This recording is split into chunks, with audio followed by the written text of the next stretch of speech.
It happened the week my son turned 1, a week I was supposed to bake him his first cake, not learn how cold the world could get when your own father locks the door on you. I'd broken my leg 2 days earlier at my part-time job at the diner. The tile floor was slick, and one wrong step sent me tumbling. I came home on crutches, embarrassed but grateful it wasn't worse. But when my father saw me, he didn't see his daughter limping. He saw what he always called me, a liability. "Can't even walk straight, and you expect to feed that brat?" He spat, staring at my baby, Nathan, sleeping in my arms. "Leeches don't crawl into this house asking for sympathy." Please subscribe to our channel and tell us in comments from where are you watching this video. I froze at the doorway. My leg ached so bad I could barely stand. Mom stood behind him, arms crossed, her lips curling with that cruel amusement she reserved for my pain. "She thinks breaking a bone earns her a medal. Maybe we should hang a disabled and proud banner out front," she mocked, sipping her tea like she was watching a comedy show. I wanted to cry. I wanted to scream. But Nathan started fussing, so I rocked him gently, trying to calm him. And myself. "Dad, please," I said quietly. "Just let me stay until I can get back to work. I'll pay you rent when my next check." That was when he slammed his fist into the wall so hard I flinched. "You think we're your bank? You and that mistake you call a child have been nothing but dead weight. You broke your leg? Good. Maybe now you'll crawl back to whatever gutter you came from." He grabbed my crutches, yanked them from under my arms, and threw them across the floor. I stumbled and nearly fell, clutching Nathan to my chest. The sound of my baby's cry filled the hallway, sharp, terrified, echoing off the cracked wallpaper. Mom didn't even blink. "Don't drop him," she said flatly. "We don't want another reason for you to beg for pity." Outside, the rain was pounding. I could see the reflection of the porch light on the puddles forming by the steps. I knew what was coming. That same cruel game they played when they wanted control. I'd be humiliated, forced to apologize, forced to say I was wrong for needing anything. But that night, they didn't even bother pretending it was a game. Dad opened the door, the wind slamming against his face, and barked, "Go crawl, Leech!" For a second, I thought he was bluffing, that some faint piece of humanity would stop him. But when he shoved me with his shoulder, sending me stumbling out into the cold, I realized he meant every word. The pain shot up my broken leg like fire.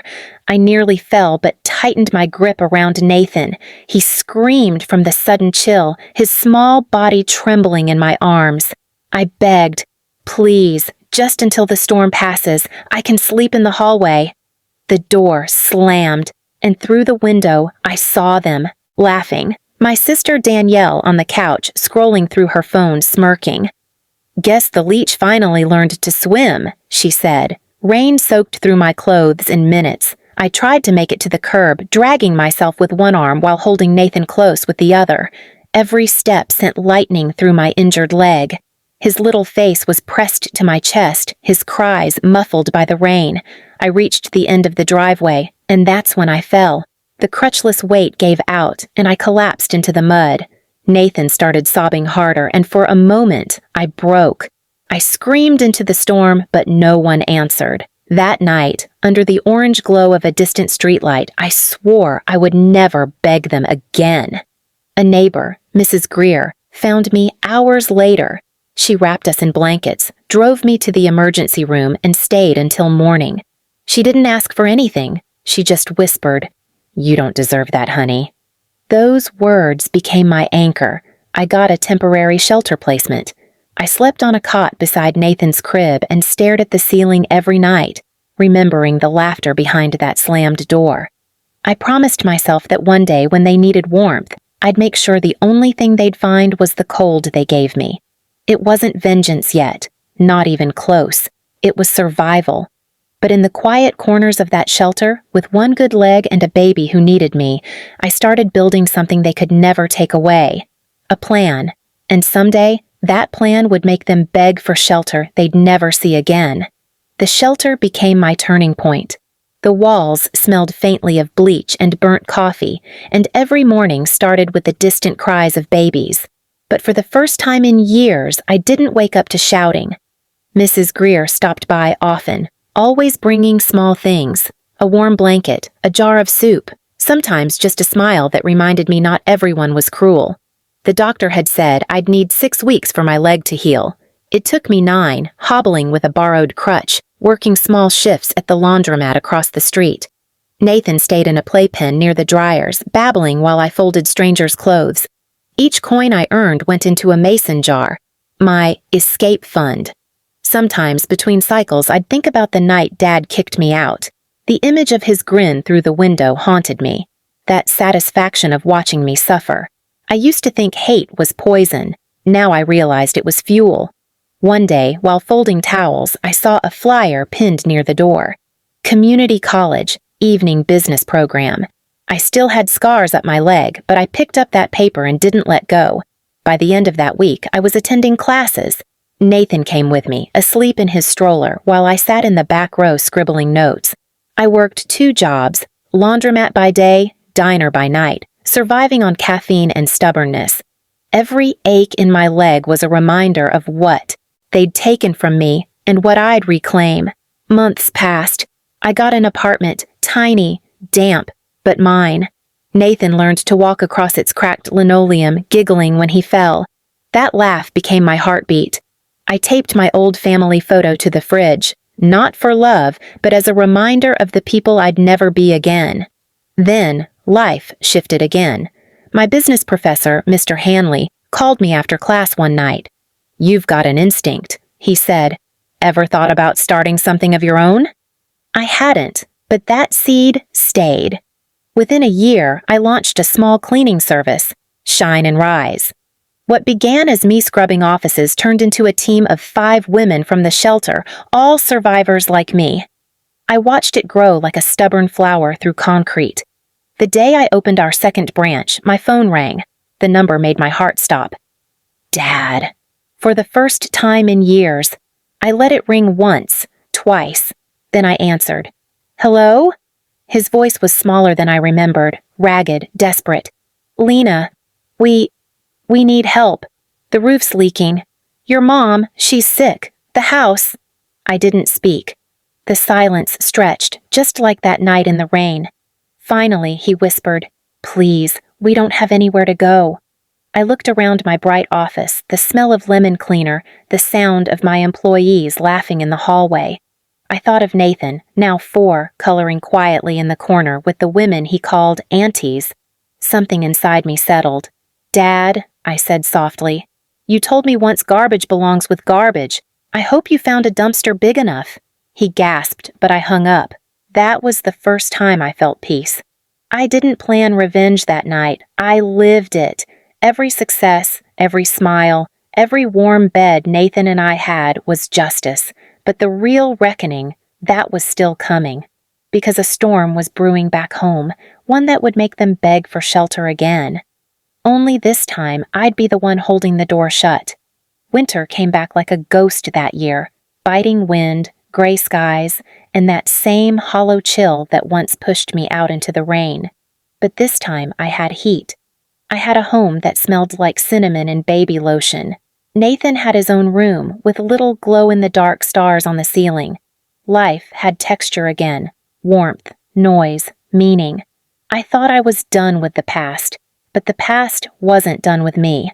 One night, while I was finishing payroll for my cleaning business, there was a knock on the door. It was the kind of knock that doesn't just ask, it begs. Heavy, uneven, trembling. I looked through the peephole and my stomach turned. Dad. And behind him, Mom. They looked like ghosts of themselves. Dad's hair uncombed, skin gray from exhaustion. Mom clutched a worn grocery bag, her fingers shaking. The woman who once stood tall in judgment now hunched like a shadow. I opened the door halfway. Cold air pushed in. "Lena," Dad started, voice breaking. "We didn't know where else to go. The house, it's gone. The bank took it. Danielle moved away. Said she's not our problem anymore." I looked at him, the same man who once ripped my crutches away while I begged for mercy. The same man who told me to crawl like a leech. I said nothing. Mom stepped forward, her voice cracking. "Your father's been sick. I haven't eaten in 2 days." Please, we just need a place to stay for a few nights." For a moment, I saw flashes. The rain, Nathan crying, the sound of the door slamming. My heart raced. I could almost smell that wet concrete, feel the ache in my leg. Behind me, Nathan toddled out of his room. "Mommy, who's that?" he asked, clutching his stuffed dinosaur. Dad's eyes softened when he saw him. "He's gotten big," he murmured, a ghost of a smile forming. "You did good, Lena. You're stronger than I thought." And that was the final straw, that sudden softness, that attempt to rewrite the story as if they hadn't left me for dead in a storm. I stepped aside. "Come in," I said quietly. They entered like stray dogs, unsure, watching everything, afraid to hope. I handed them each a mug of tea and sat across the table. The silence was thick enough to choke on. Dad finally broke it. "We were wrong, Lena, about everything. We didn't think you'd make it." I laughed, a small, sharp laugh that felt foreign in my own mouth. "You didn't think I'd make it? You didn't want me to make it. You wanted to prove you were right, that I was weak, useless, disposable.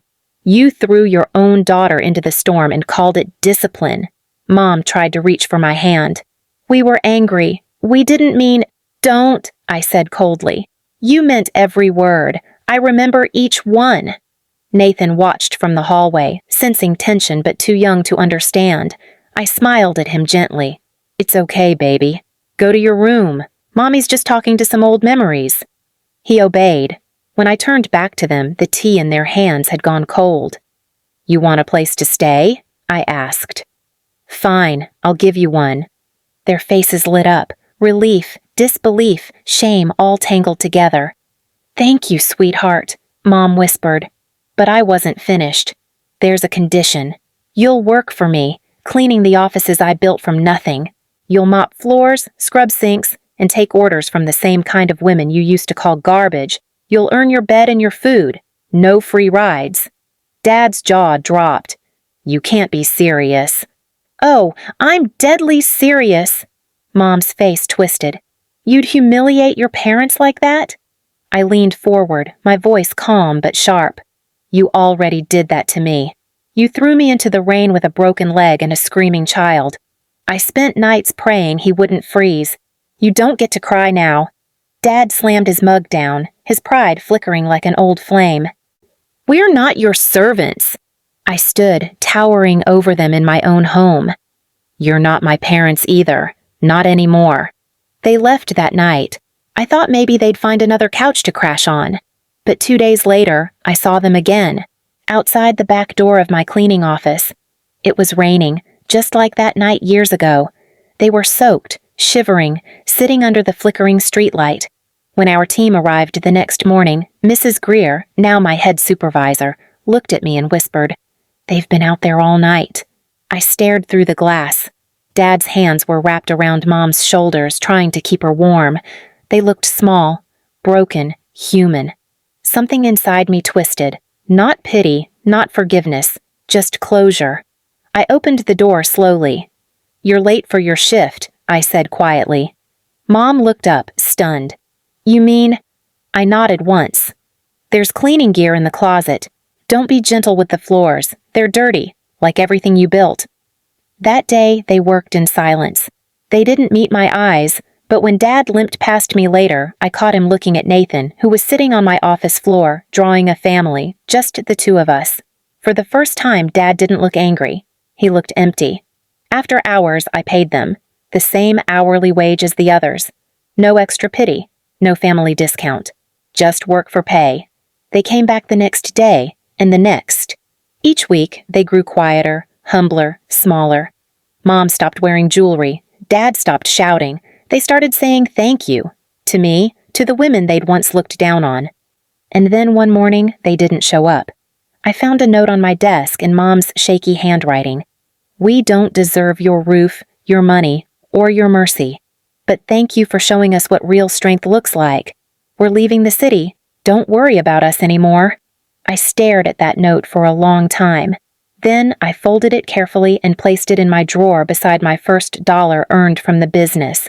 Years later, on another cold night, I took Nathan to the same shelter where it all began. I donated new beds, clothes, and books for every mother and child there. On the plaque at the entrance, I wrote one line: "For those who were thrown out, build your own door." And when I walked back into the rain, I didn't shiver anymore, because I was no longer the girl who crawled. I was the woman they begged to stand beside, and I never let them in again. Please subscribe to our channel and tell us in comments from where are you watching this video.